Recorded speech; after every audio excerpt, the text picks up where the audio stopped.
Cuando se habla de grandes reconocimientos, cuando se habla de grandes premios, de cosas que este mundo le da mucho valor, puede venir a nuestra mente varias cosas, ¿verdad?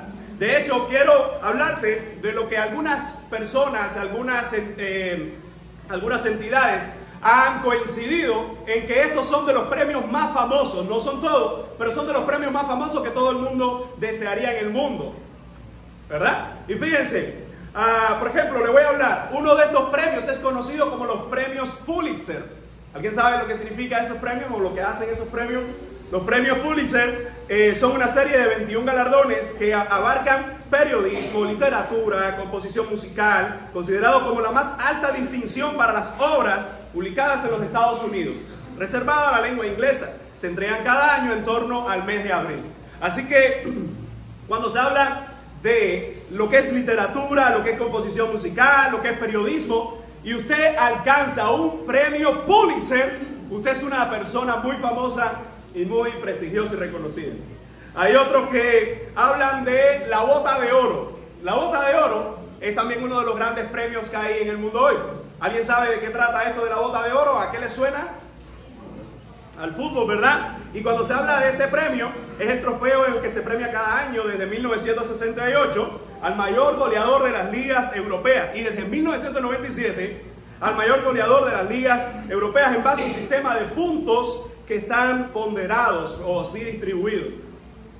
El primer jugador que obtuvo este premio fue Gerd Müller, ¿verdad? En 1974. Y bueno, uno de los jugadores que más botas de oro tienen es el pequeñito Messi, ¿verdad? Es un fenómeno, pero cuando se habla de la bota de oro, es un premio que, al menos en el área del fútbol, cualquier jugador quisiera tenerlo, pero no todos lo alcanzan. Otro de los premios muy famosos es el premio Príncipe de Austria. ¿Alguien ha escuchado de esto? El Príncipe de Austria, ese premio. Bueno, este premio está destinado a galardonar la labor científica, técnica, cultural, social y humana realizada por personas, instituciones, grupos de personas o de instituciones en el ámbito internacional. Así que Príncipe de Austria es un premio de gran prestigio para la sociedad hoy. Hay muchos de estos premios, le voy a mencionar dos o tres más. Están los premios Emmy. ¿Alguien sabe lo que es los premios Emmy? Bueno, los premios Emmy son galardones, que se entregan anualmente como premio a la excelencia en la industria de televisión estadounidense. Está por detrás de uno de los premios que vamos a mencionar ahora, y es, por supuesto, los premios Grammy, y también estaría por detrás de los premios Oscar. Bueno, cuando hablamos de los Grammy, también es uno de esos premios muy reconocidos que se le da a los artistas destacados en la industria de la grabación. Cuando vamos a los premios Oscar, evidentemente, fíjense si los premios Oscar en el área de la industria y las academias de artes y ciencias cinematográficas, un premio Oscar es tan pero tan importante que, como no todos los actores, no todas las actrices lo reciben, solo ser nominado a los premios Oscar es importantísimo. Y alguien dice, ¿cuántos premios Oscar tú tienes? No tengo ninguno, pero tengo 2 nominaciones, y es así de reconocido. Pero el premio, humanamente hablando, más prestigioso del mundo, algunos pueden coincidir o diferir de este pensamiento. ¿Alguien tiene una idea cuál es del mundo, de la sociedad? ¿Cuál es el premio más prestigioso? El premio, escuchen bien, Nobel. Nosotros decimos Nobel, pero es Nobel, no tiene tilde, de Alfred Nobel, ¿verdad? Y fíjense, cuando se habla de este premio, se otorga cada año a personas que efectúen investigaciones, ejecuten descubrimientos sobresalientes durante el año precedente, lleven a cabo el mayor beneficio, escuche, a la humanidad o contribución notable a la sociedad en el año inmediatamente anterior. Cada laureado recibe una medalla de oro, un diploma. Esto del diploma no nos llama la atención a los cubanos, pero una suma considerable de dinero, alrededor de las 900.000 libras o 900.000 euros, algo así. ¿Y sabe qué? Que este premio, a la persona que se le dan, llega a ser una persona muy prestigiosa que ha contribuido de alguna forma a la humanidad. Pero cuando vamos a los nombres que están ahí, a algunos les pudiera llamar mucho la atención este premio quien lo pudiera recibir. Porque el jurado, evidentemente internacional, decide a quién darlo, quién no darlo. Y déjame decirte algo. Y usted dirá, pastor, ¿y para qué nos ha mencionado cada uno de estos premios? Hay muchos más. La evidencia muestra que así como en el área artística, cinematográfica, así como en el deporte, así como en las empresas, hay premios que se consideran la cúspide de las carreras o la cúspide del éxito para estas entidades. La pregunta es, ¿qué es lo que más tú valoras hoy? ¿Qué es lo que tienes y le das tanto valor humanamente hablando, verdad? Ahora no estoy hablando desde el punto de vista bíblico, cristiano, pero el hombre, ¿qué es lo que tiene que más valor? Si vamos a la sociedad cubana, algunos lo que más valorarían, humanamente hablando, es terminar la casita, ¿verdad? Algunos lo que más valorarían es tener un trabajo que al menos sea cómodo, con un buen retiro y cosas así. Algunos lo que más valorarían es estar con toda su familia en otra casita, en otro lugarcito. Pero cuando nosotros hablamos de premios, hermano, el texto que hemos acabado de leer en Filipenses capítulo 3, verso del 1 al 11, Pablo va a introducir un tema en esta sección. Él ha venido recorriendo diferentes tópicos que hemos hablado 6 sermones anteriores a este en cuanto a cómo debe ser la vida del cristiano, cómo es el ejemplo de Cristo, cómo debe ser nuestra esencia en cuanto al evangelio. Nos dio 2 ejemplos de Timoteo y Epafrodito como ejemplos imitadores, ¿verdad? Personas que estaban imitando a Cristo, y así debemos nosotros tomar ese ejemplo. Pero en esta mañana he titulado la exposición de este sermón, que a algunos puede llamar la atención. Compartía con algunos hermanos sobre este tema, sobre todo un versículo que es muy conocido en este pasaje, y quiero estar hablando en esta mañana bajo el título: cuando tienes a Cristo, la gloria de este mundo es, escucha bien, basura. Cuando tienes a Cristo, la gloria de este mundo es basura. Y para ello vamos a dividir el texto en 3 partes. En la primera parte quiero hablar en el verso 1 bajo el subtítulo un recordatorio importante: gozaos en el Señor. Como Pablo presenta esta primera frase dándonos las bases para la vida cristiana desde el tema que va a desarrollar. En segundo lugar vamos a ver en el verso 2 un mandato triple: guardaos de los enemigos de la cruz. Y en la tercera sección, un poco más extensa, pero importante igual, una posición suficiente: Cristo, en los versos del 3 al 11. Así que cuando tienes a Cristo, la gloria de este mundo es basura. Una de las cosas que confrontará la palabra del Señor en nuestras vidas es nuestro pecado, y una de las cosas que dará fuerza en la palabra del Señor a nuestra vida es nuestra relación y dependencia del Señor. Así que sin más, veamos la primera parte que encontramos en el verso 1, un recordatorio importante: gozaos en el Señor. Leamos juntos. Dice: por lo demás, recordemos que esta frase siempre está entrelazando lo que viene desarrollando anteriormente, ¿verdad? Dice: por lo demás, además de lo que he hablado, quiero ahora exponerles esto. Por lo demás, hermanos, dice: gozaos en el Señor. Importante esa cláusula. A mí no me es molesto el escribiros las mismas cosas, y para vosotros es seguro. Pablo está recordando lo importante que es el tema del gozo. De hecho, cuando leemos esta carta, en el capítulo 1, verso 4, capítulo 2, verso 17, 18, y capítulo 2, ¿verdad? También el verso 28 y 29, vamos a ver reiteraciones de Pablo al gozo, ¿sí o no? A que debemos gozarnos, a que debemos estar gozosos. Pero en esta cláusula ahora Pablo añade un término nuevo: gozaos en el Señor. ¿Cuál es la definición de gozo? Le hemos hablado anteriormente, pero siempre es bueno refrescarla.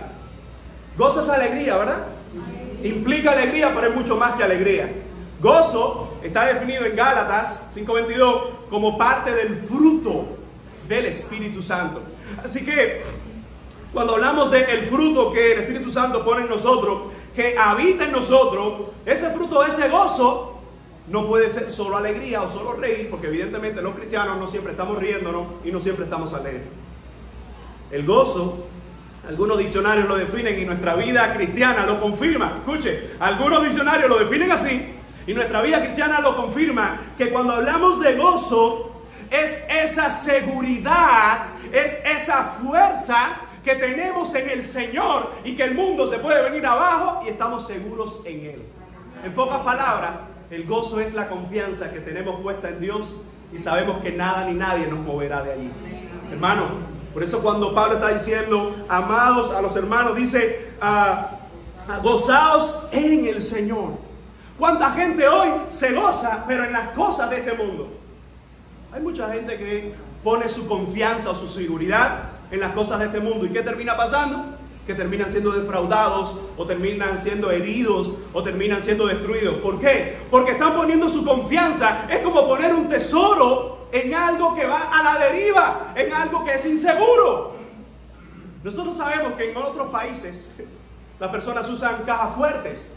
Los cubanos usamos colchones fuertes. Para algunos que tienen esa oportunidad, dicen, ¿dónde pusiste el dinero? Y dicen, ¿sabes dónde lo puse? No te hagas. En el colchón. Es el lugar más seguro porque ahí en el cuarto si entran a robar.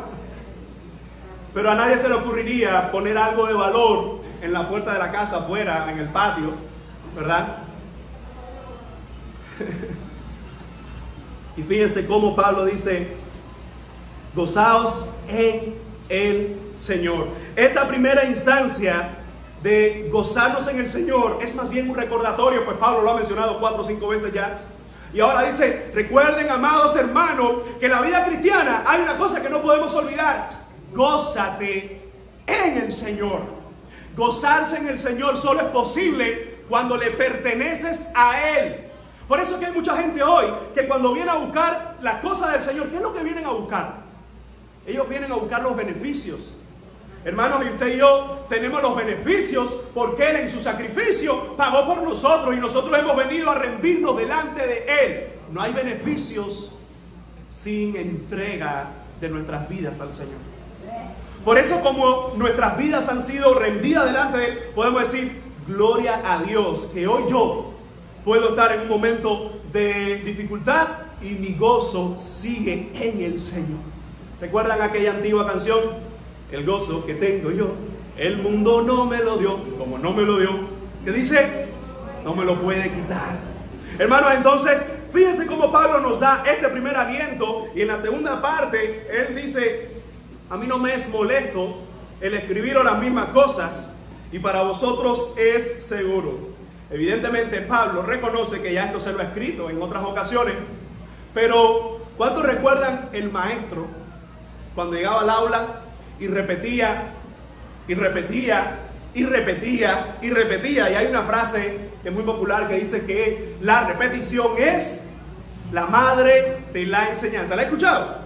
La repetición es la madre de la enseñanza. Por eso que algunos estudiantes deciden repetir 4 o 5 veces el curso.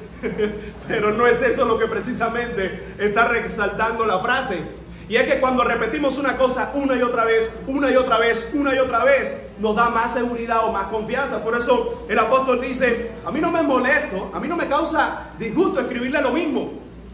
Y para ustedes esto le va a dar mucha seguridad. ¿Qué era lo que le iba a dar seguridad a los filipenses?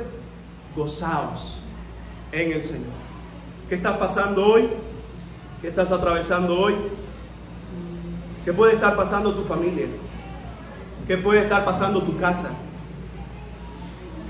¿Qué es lo que ha quitado la alegría de tu rostro? ¿En qué situación de tu vida te puedas encontrar hoy? ¿En qué situación está nuestra nación?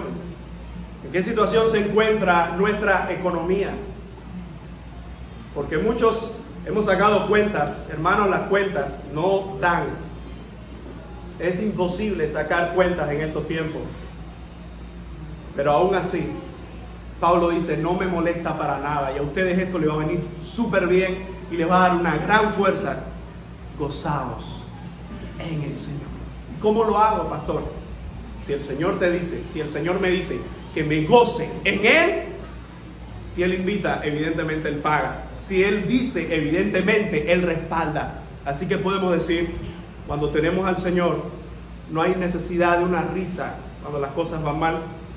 Más cuando las cosas van mal y tenemos al Señor, el gozo del Señor no se mueve de nuestras vidas. ¿Alguien puede decir amén por eso? Así que pasamos entonces a la segunda idea de este texto, y está en el versículo 2, un mandato triple guardaos de los enemigos de Cristo. Miren cómo dice ahí, guardaos de los perros. Vamos a ver qué es eso. Guardaos de los malos obreros, guardaos de los mutiladores del cuerpo. Es interesantísimo cómo Pablo está usando la idea hebrea de la repetición. Así como es muy famoso santo, santo, santo, ¿verdad? Esa repetición de Marta, Marta, ¿verdad? De Saulo, Saulo. Fíjense cómo hay tres palabras aquí que se repiten. ¿Cuáles son?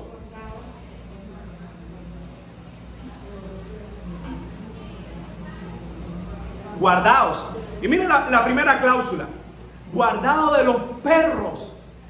Pero no se sienta mal si usted tiene un perrito en casa. Evidentemente el texto no está hablando de ese tipo de perros. Cuando nosotros vemos este término, debemos buscar, y es muy sencillo hacerlo, cuando buscamos una concordancia y buscamos la palabra perro en la escritura, usted va a ver en algunas ocasiones que se está refiriendo al animal. En otras ocasiones que es algo metafórico en secuencia del animal, pero en otra ocasión, por ejemplo, cuando vamos al Antiguo Testamento y buscamos este término de perro, es relacionado con algo que es sucio e inmundo. Proverbios 26:11, Segunda de Pedro 2:22, Mateo 7:6, Apocalipsis 22:15. Son pasajes que cuando vamos a él se habla de los perros. Está haciendo alusión a eso que es sucio, despreciable, a eso que es referente a la insolencia, a la vagancia, ¿verdad? Algo que es detestable. De hecho, cuando vas al Antiguo Testamento nos vamos a encontrar en el Pentateuco una referencia que habla de las prostitutas y los perros que traen sus ofrendas a la casa del Señor. Es algo abominable. Y cuando vemos el contexto de la prostituta o la ramera, todos sabemos a qué se dedica esa afición. Pero cuando vamos a los perros en ese texto del Pentateuco, es interesantísimo que tiene una cierta inclinación a hombres sodomitas o a hombres que estaban practicando sexo con otros hombres. Y fíjense, cuando el término está usando a los perros, no traerán eso a la casa del Señor, hermano. Eso es bien fuerte, porque no lo está diciendo Moisés, lo está diciendo el Señor. Y la referencia no es tanto a humillar a la persona, sino a reconocer lo pecador que es y lo sucio que puede llegar a ser en sus abominaciones. Pero ese término perro lo podemos encontrar en otros contextos, incluso cuando vamos a Apocalipsis 22, que va a estar hablando de aquellos abominables, mentirosos, aquellos que son homicidas. Dice, y aquellos perros también son desechados. Y una vez más no está hablando del animal, sino de lo sucio o lo que hay en la mentalidad del primer siglo. ¿Recuerdan la historia de Lázaro? Y los perros que lamían las llagas. La idea de los perros. ¿Recuerdan a aquella mujer que dijo, Señor, pero aún así los perrillos comen de las migajas? No estaba hablando como hoy nosotros tenemos la idea de perro, que hay gente que le gusta tanto los perros que lo tiene como niño. No estamos hablando de ese tipo de perros, sino en el concepto bíblico. Cuando Pablo está diciendo guardado de los perros, ¿quiénes eran los perros para este contexto de los filipenses? De hecho, si leemos las tres cláusulas, no están hablando de tres grupos de personas, sino de un mismo grupo que está atentando contra el evangelio en la iglesia de Filipos. Es muy probable, como la mayoría de los comentaristas, al menos ortodoxos contemporáneos, coinciden en que el término aquí para perros, malos obreros y mutiladores del cuerpo tenía que ver con los judaizantes. Es un problema que también presenta la iglesia en Galacia, y cuando se le escribe a los Gálatas se le habla de el problema que tenía la iglesia que estaba regresando al judaísmo. Y el problema del judaísmo es que es el pueblo que Dios escogió, que fue la religión que Dios le dio por medio de Moisés, pero todo eso era para apuntarnos a Cristo. Cuando llega a Cristo, todo eso se ha quedado como una sombra, algo hermoso, algo maravilloso, pero que ya tiene su cumplimiento en Cristo. Si una vez en Cristo la gente quiere regresar atrás, quiere circuncidarse, quiere guardar el Shabbat, quiere, ¿verdad?, recordar o celebrar las ceremonias y hacer todo este tipo de ritos, eso es muy peligroso.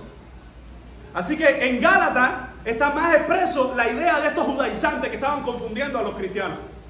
Y en Filipenses está latente la idea, por lo que menciona en la tercera frase cuando dice malos obreros, y menciona a los mutiladores del cuerpo. Así que por referencia a perros, a malos obreros y a mutiladores del cuerpo, todo parece indicar que está hablando de ciertos judíos o judaizantes que le estaban trayendo doctrinas confusas a los filipenses y le estaban diciendo: es necesario, una vez más, regresar a la circuncisión y a la ley de Moisés. Fíjense cómo Pablo dice esos perros, hermano. En otras palabras, ¿cuántas palabras no hay para calificar a estos perversos? Pablo usó otras: malos obreros y mutiladores del cuerpo. Pero escoge la idea de perros para que nosotros entendamos algo. Cuando se habla de la sana doctrina, cuando se habla de nuestro evangelio, cuando se habla de la Biblia, ay, güey, es que, a ver, yo no estoy muy de acuerdo, pero lo dice tan bonito. Fulano es de una religión tal, pero todo lo que dice es tan bonito. Alguien me preguntó en una ocasión por un cierto y famoso predicador del Adventismo del Séptimo Día, y le dije: no escucho nada, ni necesito, además que no tengo tiempo para escuchar muchas cosas, y el poco que tengo lo voy a usar en escuchar lo que más me bendiga y me edifique.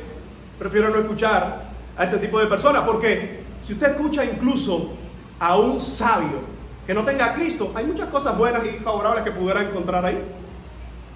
Pero ¿y si usted no sabe definir lo bueno del humano? Si usted no sabe definir la verdad del error, por una u otra vía, Pablo le está diciendo a los filipenses: cuídense. La idea de guardarse, la idea de estar mirando, la palabra griega dice: miren bien, presten atención. Nos está nosotros recordando es: amados hermanos, tengan mucho cuidado con esos falsos maestros, con esa gente que habla muy bonito, pero confunde el evangelio de Cristo. Escucha esto, al menos es mi máxima. Cuando escucho de un predicador que es de una religión que es falsa, o cuando escucho un predicador que es una de estas nuevas corrientes que son heréticas, es decir, que están desviadas de la Biblia, aunque digan ser evangélicos, no escucho nada de esa gente. Prefiero no escuchar nada. ¿Sabe por qué? Porque una misma fuente no te puede dar agua amarga y agua dulce. Y si esa fuente, tú le escuchas algo dulce y yo le escucho algo amargo, evidentemente me quedo por lo amargo y no comparto. Porque, hermano, cuando las cosas vienen de parte del Señor y cuando son expositores fieles de su palabra, maestros fieles de su palabra, no te van a dar confusión. Y los mejores, escuche esto, de los mejores maestros de la historia han sido excelentísimos comunicadores, gente carismática en el sentido de que es agraciada y arrastra multitud. Si no, léase la historia de Arrio y se dará cuenta que en el siglo IV es condenado por la herejía arriana, a decir de que Cristo no es Dios, que es un ser creado, lo que creen los testigos de Jehová hoy. Pero cuando a Arrio lo condenaron como hereje, después de condenarlo se hizo tan famoso que arrastró cientos de creyentes a su herejía de que Cristo no era Dios.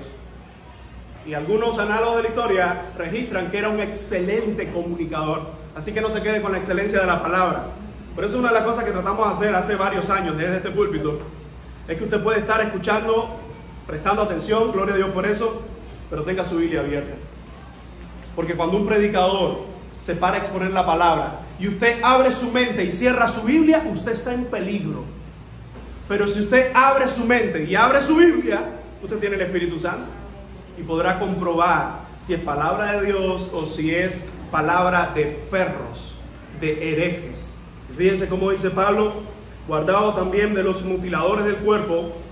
El término de mutiladores, ¿por qué mutiladores? Es interesantísimo esto, porque ¿cuál es la ciudadanía de Pablo? ¿O cuál es una de ellas? Él es romano, pero es judío. Y como judío, todo judío, según la ley, ¿qué tiene que hacerse? Circuncidarse.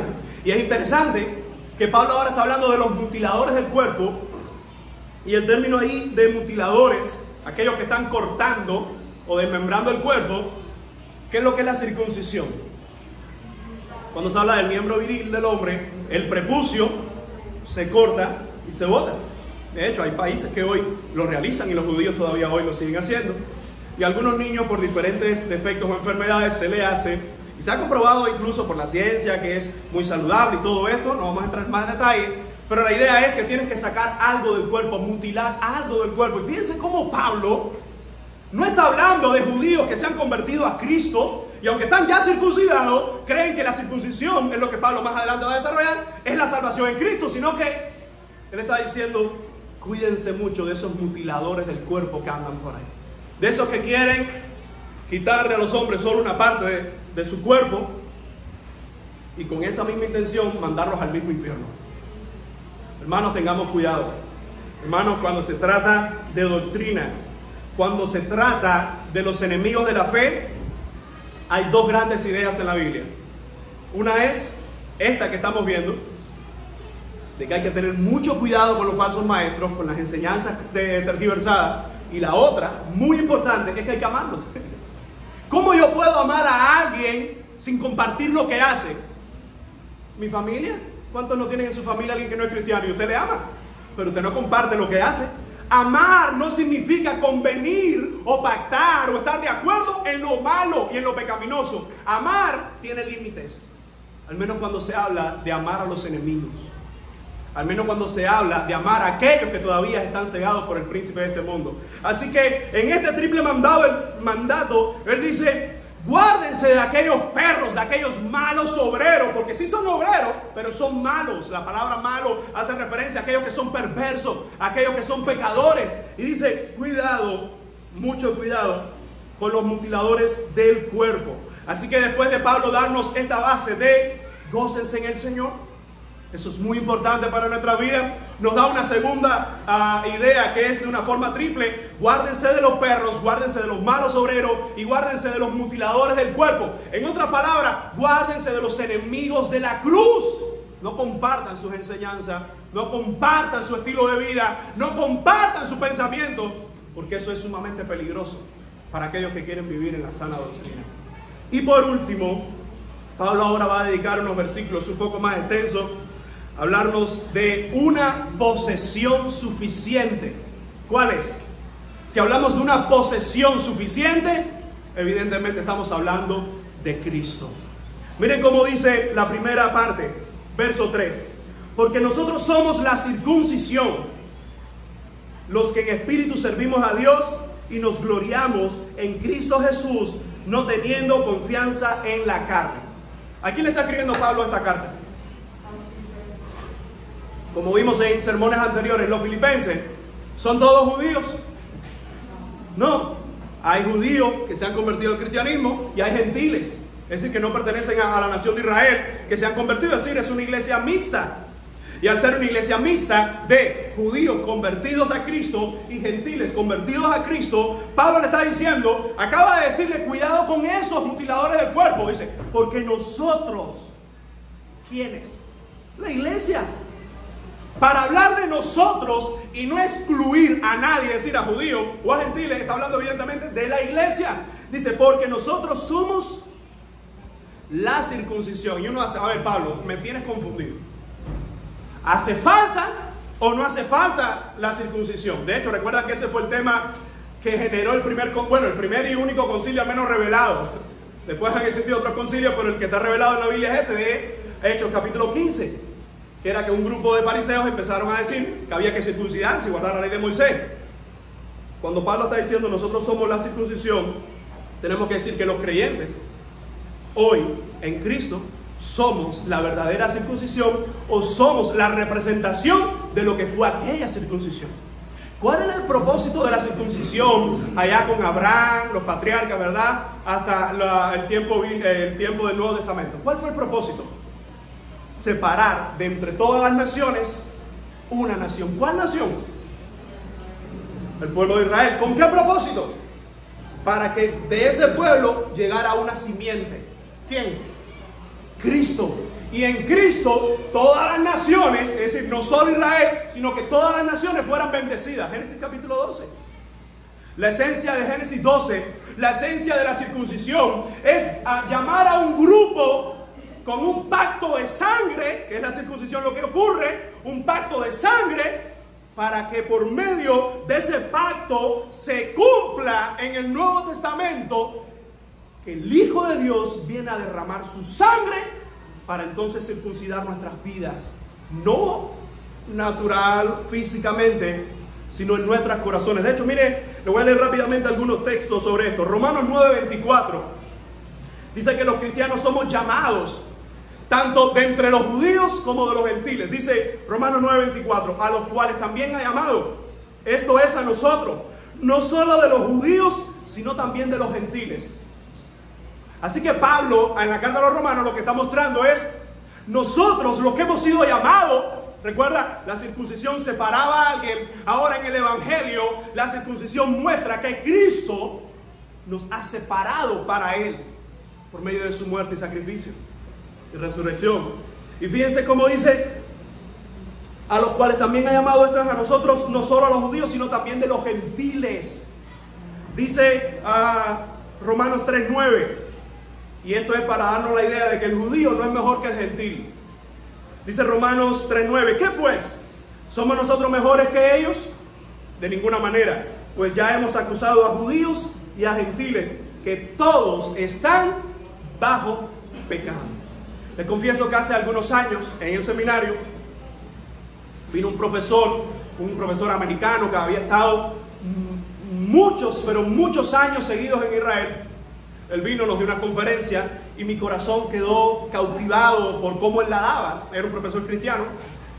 Y hasta en un momento yo dije, bueno, si nosotros los cubanos, nuestra historia, aunque a veces la cuentan desde solo una perspectiva, cuando la ves más amplia, es cierto que tenemos una mezcla de varias culturas, de África, de judíos también, de los españoles, porque cuando vemos que Cristóbal Colón viene a Cuba, ¿verdad? ¿De dónde viene Cristóbal Colón? ¿Y qué es lo que vienen en los barcos? Esos presos que hablaban, ¿qué está ocurriendo en 1490, 1492 en España? La Inquisición católico-romana. Y muchas de esas personas, según libros de historiadores universales y reconocidos, que no tienen compromiso con ninguna parte de la historia, reconocen que esos barcos venían cargados de judíos. Y muchos llegaron aquí, después siguieron viniendo otros. Y de hecho, hay muchas más razones por las cuales casi todos los cubanos, o gran mayoría de nosotros, de más cerca o de más lejos, tenemos un pariente en España. Algunos no sabemos de esos parientes. Quisiéramos conocerlo, ir allí, saludarlo y darle un abrazo. Pero otros nos quedaremos con la idea de que fuimos españoles. Yo recuerdo cuando vino ese profesor, yo dije, yo tengo que ser judío. No, yo soy judío, olvídate eso. Yo soy judío, olvídate que mi apellido Sal, donde quiera que yo llego, yo digo mi apellido Sal, desde que era niño, eso es burla, sal, o la frase, primera vez que lo escucho. Y según, hablando con mi papá, él me dijo, no, es por tu abuelo, tu bisabuelo, y toda esa gente vino de allá, pero no los encontramos todavía. Entonces, pero vinieron de allá, por lo menos el apellido sí está ahí. Pero ¿saben qué? Entendiendo el evangelio, me di cuenta que sea judío o no, le pertenezco a Jesucristo. Y la mejor y mayor ciudadanía, incluso está en esta misma carta a los filipenses, dice, nosotros somos ciudadanos, más adelante va a decir, del reino de los cielos. Entonces cuando se habla de la circuncisión, miren lo que dice Romanos 3:21 al 24. Pero ahora, aparte de la ley, se ha manifestado la justicia de Dios, testificada por la ley y por los profetas. Verso 22. La justicia de Dios por medio de la fe en Jesucristo para todos los que creen en Él. Porque no hay diferencia. Verso 23 de Romanos 3. Por cuando todos pecaron y están destituidos de la gloria de Dios, verso 24, siendo justificados gratuitamente por su gracia, mediante la redención que es en Cristo Jesús. En otras palabras, en Cristo la circuncisión cobra todo su sentido de ser separados, apartados, consagrados y con un propósito para Dios. Todos los que pertenecen a la iglesia tienen evidentemente a Abraham como padre.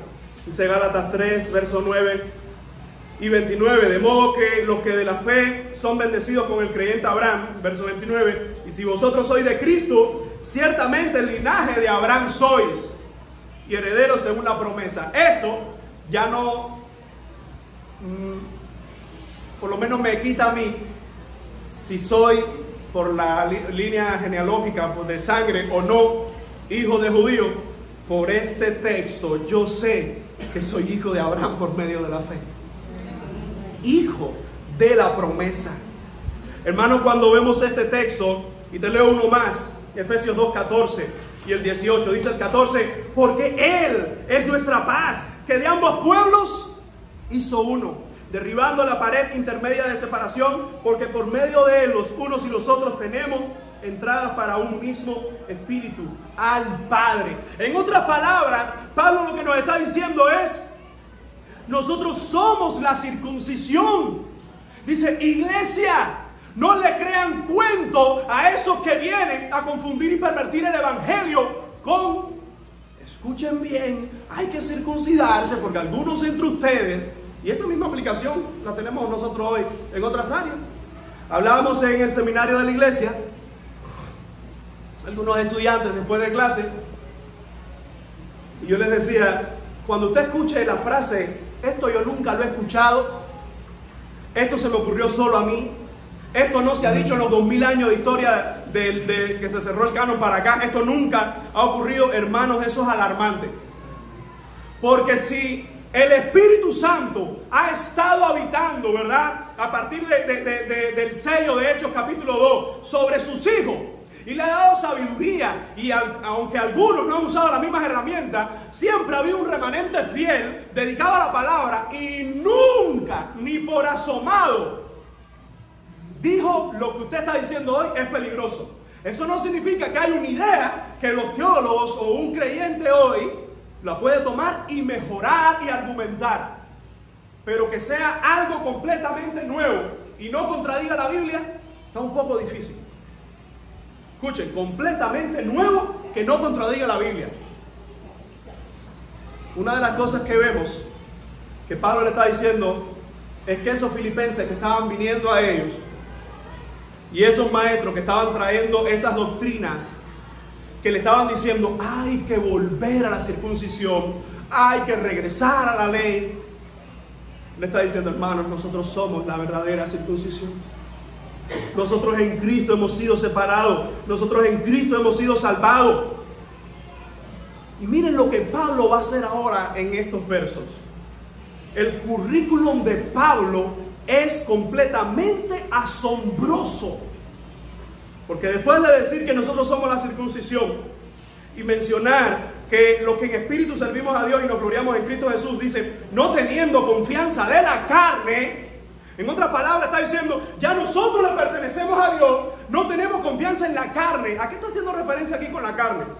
A los méritos de este mundo, que en un momento tuvieron sentido, porque esos méritos que él va a presentar ahora tuvieron algún sentido en el judaísmo, pero ahora en la iglesia cristiana todos los premios, toda la gloria de este mundo comparado con Cristo se convierte en basura.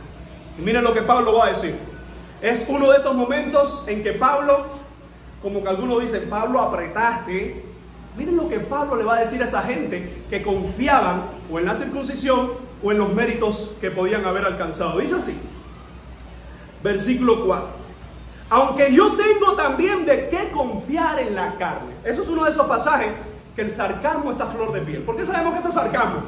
Porque él acaba de decir que nosotros no confiamos en la carne. Y ahora decir, yo tengo de qué confiar en la carne, hermano, evidentemente, a la hora de interpretar eso es sarcasmo. Porque si no es sarcasmo, hay contradicción bíblica. Y esto no es una contradicción porque él más adelante va a explicar qué es lo que significa ahora todo eso. Y dice, yo tengo de qué confiar en la carne. Y es como que los que estaban en Filipos se agarraron. Oh, esperen, vamos a escuchar el currículum de Pablo. Dice así, el mismo verso 4. Si alguno piensa que tiene de qué confiar en la carne, yo más. Y miren las 7 cosas que tenía este hombre, que nadie posiblemente en el primer siglo las pudo haber alcanzado. Circuncidado al 8º día.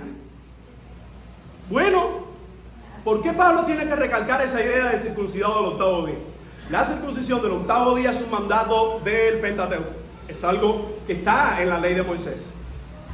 El problema es, por la razón por la que el cual Pablo menciona la circuncisión, es probablemente porque este rito era donde los judaizantes hacían más hincapié referente a circuncidarse. Pero Pablo dice al 8º día. ¿Por qué? Cuando el judío se circuncidaba al 8º día, evidentemente estaba cumpliendo, porque ese judío o ese niño varón era hijo de judíos que estaban cumpliendo la ley. Pero como también hay prosélitos, los prosélitos, ¿quiénes eran?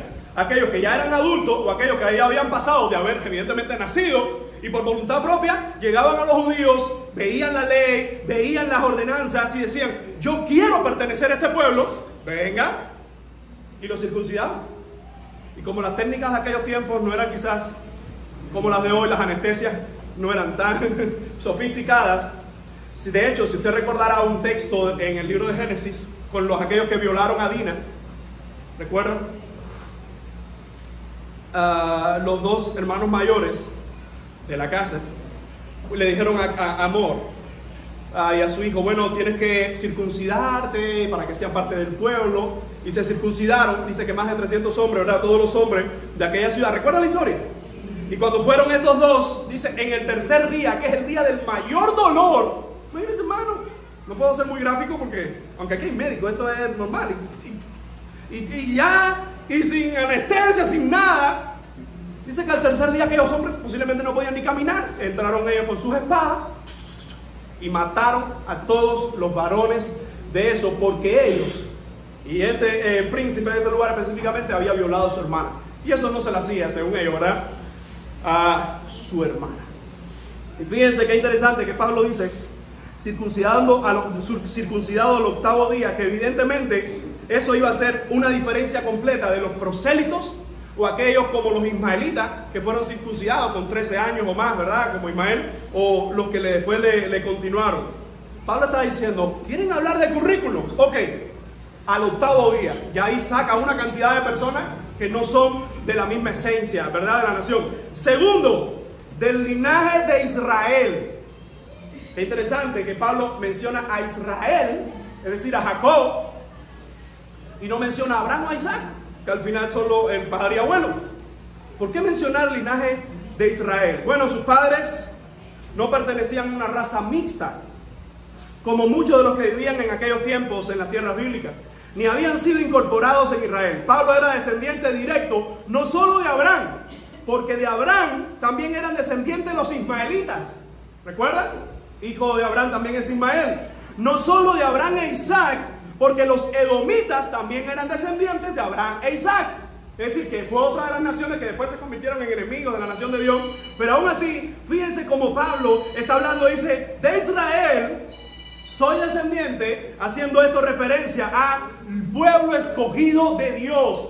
Y usa específicamente ese término, dice: mira, circuncidado al octavo día, yo soy del linaje de Israel, es decir, del linaje de aquel que Dios le cambió el nombre, de aquel que luchó con Dios o luchó al lado de Dios y Dios le bendijo.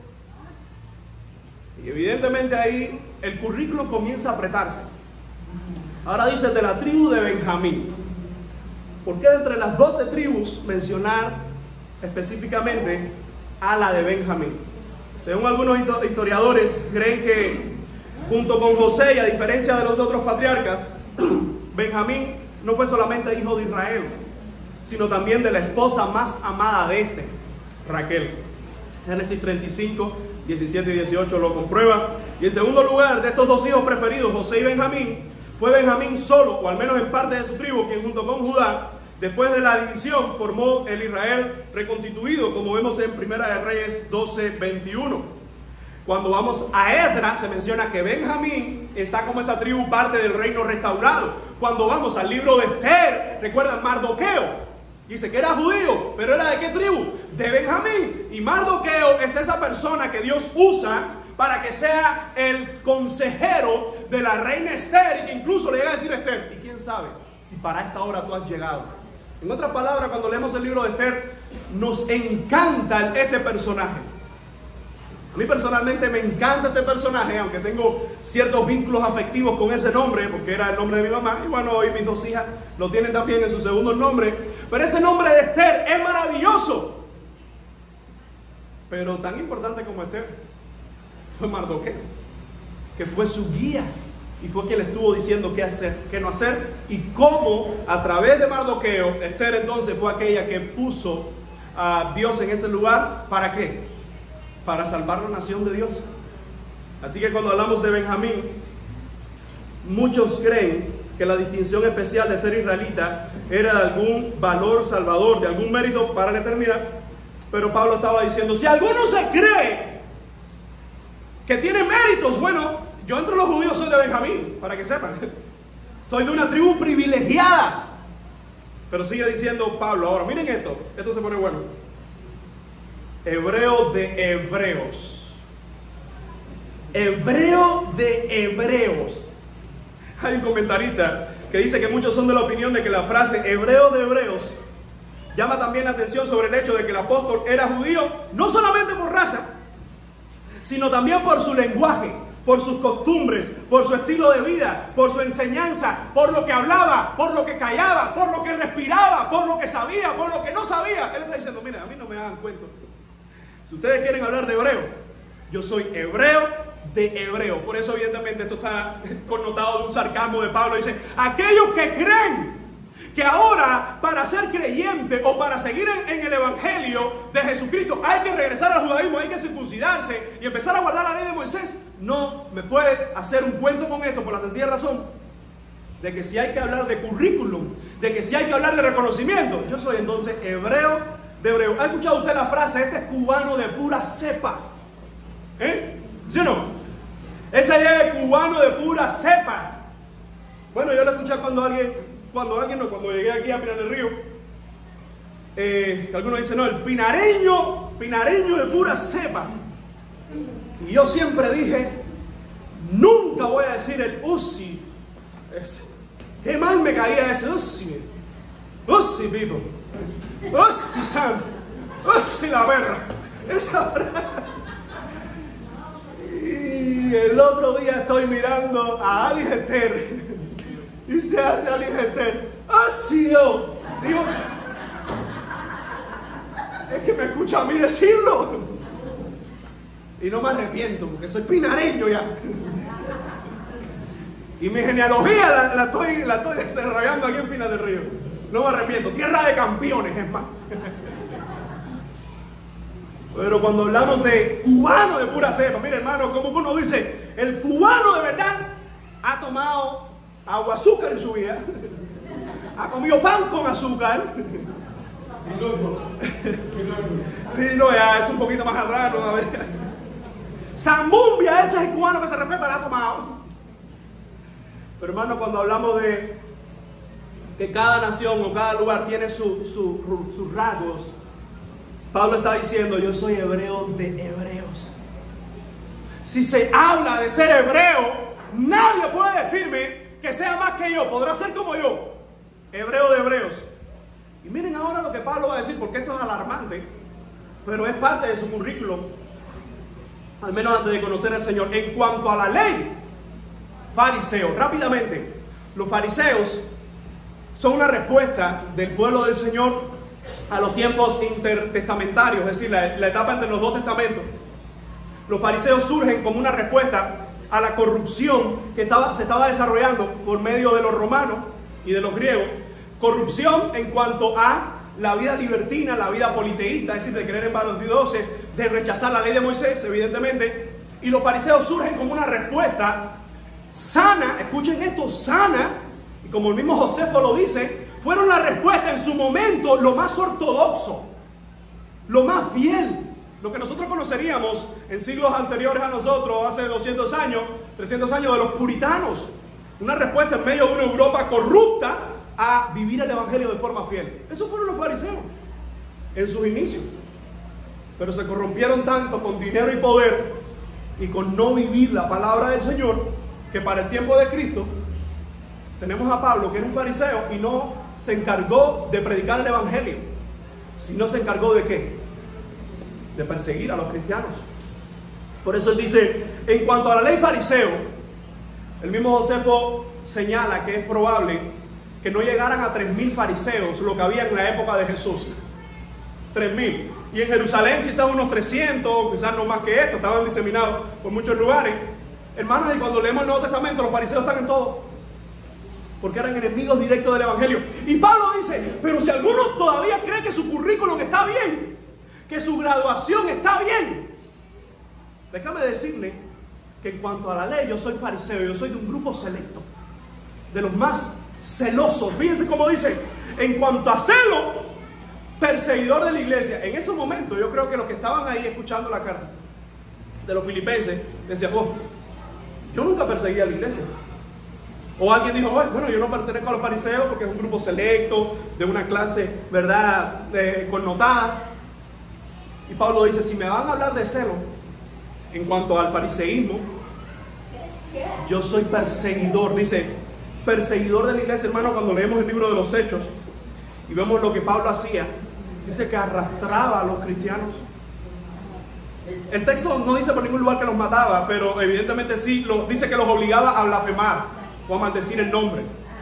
Es decir, que los torturaba, de alguna forma los entregaba a la prisión y se convertía en el terror de los cristianos. Y Pablo está diciendo, ustedes quieren hablar de currículo, ustedes quieren hablar de méritos. Yo fui perseguidor de la iglesia. Sigue diciendo Pablo, y es la última característica, en cuanto a la justicia que es en la ley.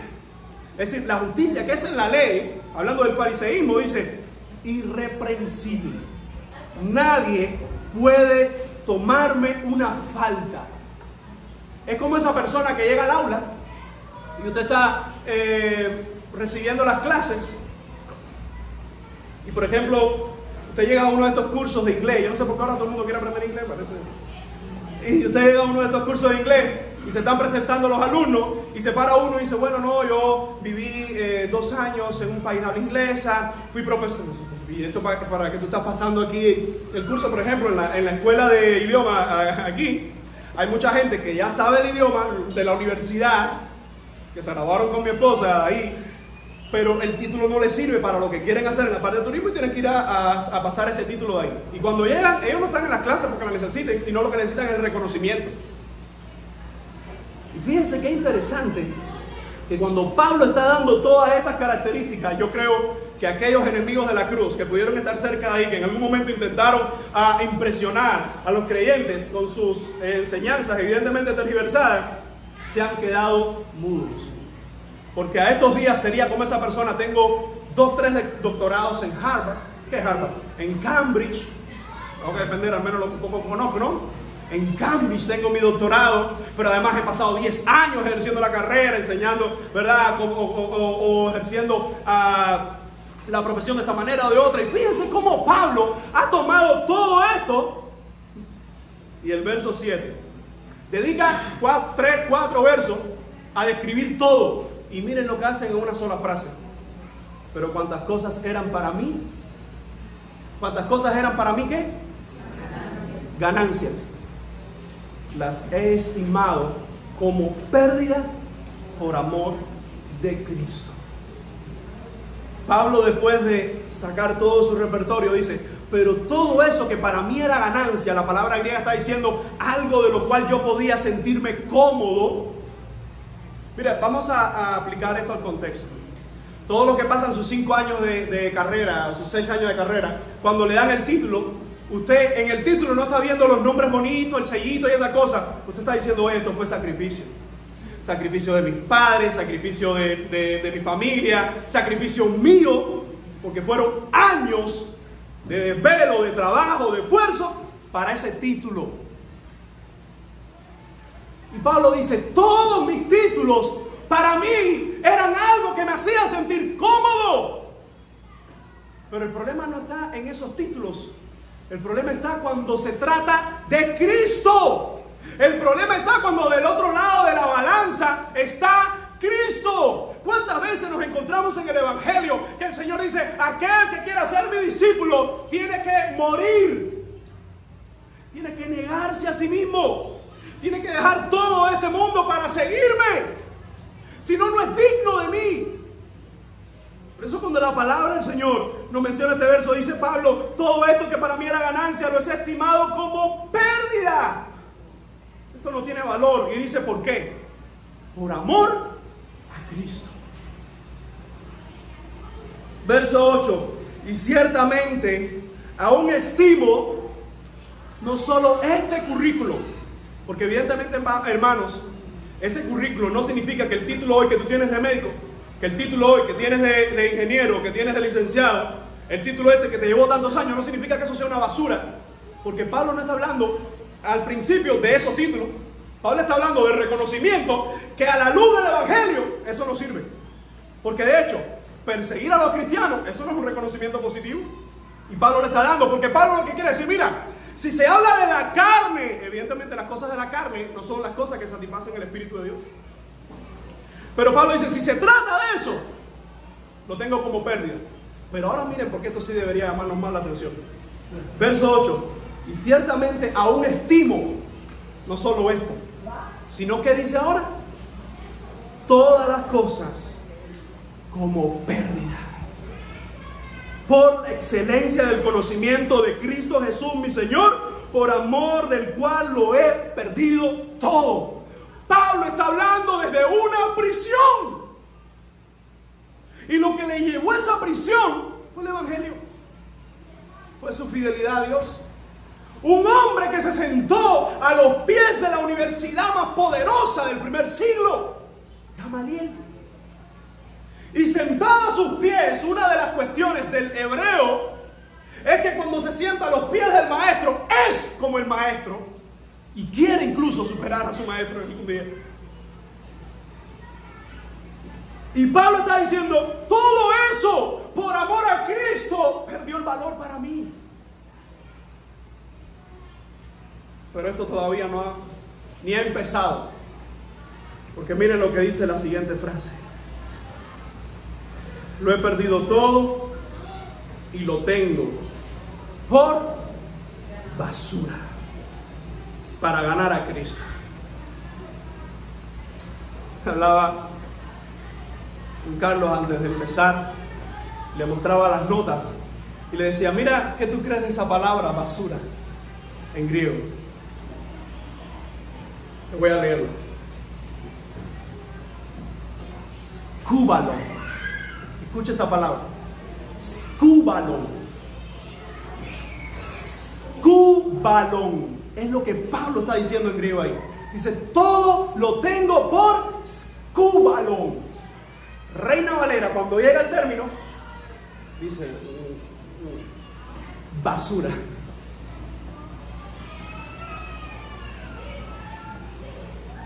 Basura o skúbalon, algunos creen que viene con una frase que se conforma, que es lo que le echas a los perros. Pero otros, y la mayoría de los autores muy avesados en el idioma, dicen que aunque se justifica poner basura o desperdicio, la palabra es estiércol. Ese término skúbalon viene de scor. Y ese scor, cuando uno habla de scor, de hecho hay una palabra parecida, escoria. Ese scor, Pablo simplemente está diciendo, mira, cuando se habla de los títulos humanos, cuando se habla de todas las cosas de este mundo, por amor a Cristo, todo eso es caca. No sé si la palabra en griego era más ofensiva, porque nosotros tenemos una muy fea para eso, pero tenemos esa caca, estiércol. La palabra coloquial, fíjense que aún así, una palabra que uno la adorna porque una palabra despectiva. Como el apóstol, porque lo que nosotros estamos leyendo es la Reina Valera, que trata de suavizar el término. El apóstol, que sabía más idiomas que todos nosotros, que estaba Dios por medio de él revelando la mitad del Nuevo Testamento, dice, escuchen bien, hermanos filipenses, y es lo que el Señor también nos dice a nosotros. Cuando se trata de Cristo, cuando se trata de nuestro Señor, todos los méritos humanos, toda la gloria del mundo, todo el prestigio del mundo es estiércol. Y ojo con esto. ¿Esto significa acaso entonces que no luchemos por un título? Evidentemente eso no es lo que Pablo está diciendo aquí. Claro que hay que animar, incentivar a nuestros hijos porque sirvan al Señor, porque sean también profesionales, porque si nosotros pudimos o no pudimos, que ellos lo puedan hacer y que vayan más lejos que nosotros. Claro que eso hay que incentivarlo. Claro que si tienes la oportunidad de estudiar en el seminario, estudia, de estudiar en el instituto, estudia. Claro que hay que superarse en las cosas del Señor y en la vida profesional, pero todo eso, escucha, todo eso es un medio. Todo lo que estudio, Todo lo que alcanzo en esta vida es un medio. Cuando eso se trata de elegir entre eso y Cristo, eso es caca. ¿Cuánta gente hoy, y voy a algunas aplicaciones pastorales, cuánta gente hoy ponen todo su prestigio primero que el evangelio? Son esa gente que tú no lo puedes mirar a la cara. Son esa gente que creen que déjame decir esto calmado. Son toda esa gente que cree que todo ese reconocimiento que el mundo le ha dado los hace los mejores seres humanos. Y ojo, yo tengo algunos de esos títulos, estoy estudiando otros, porque mi problema no son los títulos. Mi problema es lo que dice la palabra, está en el corazón. Mi problema es cuando las personas toman todo eso y lo ponen como obstáculo para no servir a Dios. Y alguien dice, no puedo servir a Dios porque soy médico, no puedo servir a Dios porque soy profesor universitario, no puedo servir a Dios porque estoy trabajando en esto, no puedo buscar a Dios por esto y por esto. Todo eso, junto con la persona, se va a ir al mismo infierno. Así de sencillo. Pero qué diferente es cuando todo lo que hemos alcanzado en este mundo lo ponemos a los pies de Cristo. Si lo comparamos con Cristo no tiene valor ninguno, es estiércol. Pero si lo ponemos a los pies de Cristo, es algo que nos ayuda a servirle más. Porque te pongo la diferencia. Le hablas a un profesor universitario hoy que no conoce al Señor y dice, no, porque estudié en tal lugar y porque tengo esto y porque mis títulos y mi reconocimiento y toda Latinoamérica me reconocen y no sé qué. Y otro profesor, igual de universitario, con el mismo reconocimiento, que cree en el Señor, dice, le doy gracias al Señor porque por medio de mi profesión he podido ir a muchos lugares y ahí le he hablado de Cristo a cada uno de ellos. Uno está mofándose en la caca de este mundo. El otro ha tomado eso, lo ha puesto a los pies de Cristo y dice, Señor, aquí estoy, quiero servirte. Pablo dice, si se habla de prestigio humano, yo tengo mucho, pero si se habla de Cristo, todo eso es basura.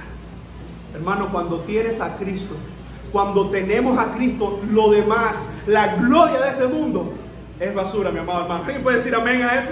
Amén. Y fíjense cómo el apóstol dice, versículo 9, y ser hallado en Él, no teniendo mi propia justicia, que es por la ley, sino la que es por la fe. La justicia en Cristo, dice, que es de Dios por la fe. En otras palabras, Pablo está diciendo, todo lo he botado, lo he desechado, para que Cristo me halle, para que Cristo me encuentre, para que Cristo me use. Y lo está diciendo alguien que en el mundo secular lo alcanzó todo, al menos en su rama, y ahora en el mundo evangélico, al lado de Cristo, está haciendo de todo también. Y fíjense cómo dice entonces el verso 10, a fin o con el propósito de conocerle. Uno se pregunta, ¿qué es lo que está haciendo Pablo aquí? Está escribiendo una carta a una iglesia. ¿Acaso Pablo no conoce a Jesucristo? Sí, pero aún les está recordando a sus hermanos filipenses, le está diciendo, aún todo esto yo lo tengo sin valor ninguno, porque quiero conocerle cada vez más a Él. Hermanos, no dejemos que las glorias y las vanidades de este mundo se interpongan en nuestra relación con Dios, y escuchen, y en nuestra relación con los demás. Yo recuerdo dos tipos de profesores en el seminario, de modo general. Uno eran de profesores brillantes. Uno eran esos profesores brillantes que venían y te daban una cátedra y fuera de serie, terminaban la clase y se iban. Y no tenían contacto con los estudiantes. Y otros eran igual de brillantes y tenían contacto. Yo disfrutaba más el que tenía contacto con él. Porque me daba cuenta cuando terminaba su fuera de serie explicación, hablaba conmigo y ahí me daba cuenta que también esa persona iba al baño. Y ahí me daba cuenta que también esa persona tenía gases. Me daba cuenta de eso, que era un ser humano como yo. Hermano, ¿y cuánta arrogancia podemos ver incluso en el mundo evangélico hoy? Porque Pablo le está diciendo esto a los evangélicos, le está diciendo esto a los filipenses. Hermano, todo lo que hay en nuestra vida, escuche, si se trata de compararlo con Cristo es basura. Si se trata de ponerlo a los pies de Cristo, es una bendición. Y dice Pablo, a fin de conocerle. Y ahora Pablo dice, y el poder de su resurrección y la participación de sus padecimientos, porque Pablo está claro. Él dice, todo lo he estimado como basura, pero los padecimientos de Cristo son para mí también una bendición. Y tú dices, Pablo, tú no estás bien. ¿Cómo tú vas a decir que padecer puede ser una bendición? Puede ser esa parte de la recompensa. Hermano, los cristianos también padecemos. Ponía un versículo en estos días sobre, echa sobre el Señor tus cargas, algo de eso.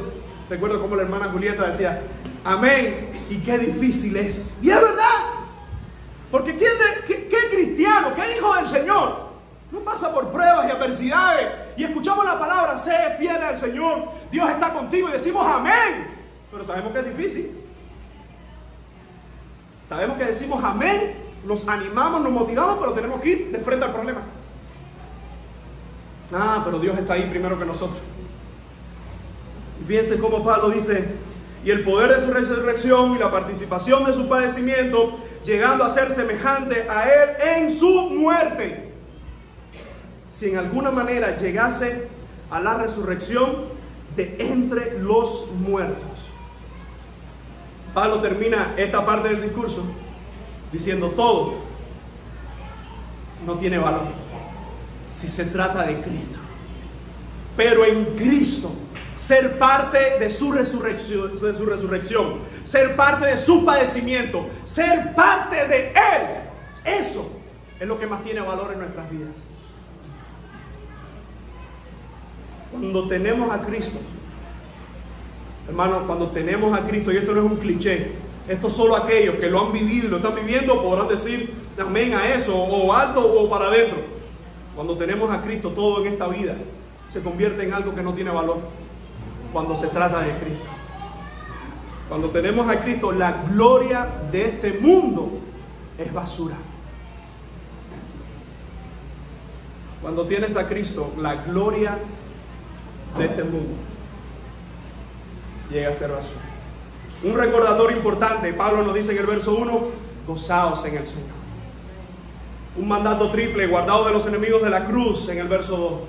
Y en el verso del 3 al 11, Pablo nos habla de que tenemos una posesión que es suficiente: Cristo. Mi pregunta para ti hoy es, ¿en quién está tu gozo? ¿En quién está tu confianza? ¿En quién estás poniendo tu confianza hoy? ¿Tienes cuidado de los herejes?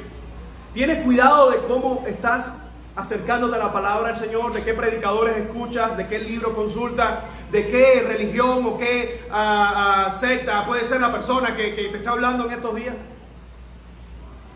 Pero sobre todas las cosas, hermano, en Cristo estamos completos. Escucha, yo no sé lo que puedes estar pasando hoy, pero te digo que en Cristo estamos completos. Nosotros no sabemos lo que va a pasar mañana. Es que no sabemos ni lo que va a pasar dentro de 15 minutos. Tenemos una idea, ni lo que va a pasar dentro de 30 segundos. Y aún así, en Cristo estamos completos. Quisiera terminar con una oración. Señor, en tus manos estamos. Padre, a ti clamamos. Te pedimos que seas en nuestras vidas. Te rogamos, Señor, por tu perdón, por tu misericordia. Y te suplicamos, oh Dios, que quites de nosotros aquello, Señor, que nos pueda dar seguridad que no venga de ti. Todo lo que tenemos en este mundo comparado contigo no tiene ningún valor. Pero todo lo que nos permitas alcanzar en este mundo, que sea para gloria tuya, Señor. Nuestros títulos, nuestros reconocimientos humanos, lo ponemos a tus pies, Señor, porque fuera de ahí no valen nada. En ti confiamos y te pedimos por tu iglesia. Te rogamos que si hay alguien en medio nuestro que no te conoce, que tu Espíritu Santo transforme su corazón y le dé vida eterna. Te rogamos por tu iglesia, aquellos que están pasando pruebas, aquellos que están pasando por momentos difíciles, que puedan ser una vez más confortados con esta palabra, por el poder de tu Espíritu, que en Cristo estamos completos, Señor, en ti estamos completos. A ti oramos y a ti clamamos. Y en ti, Señor, esperamos. En el nombre de Cristo Jesús. Amén y amén.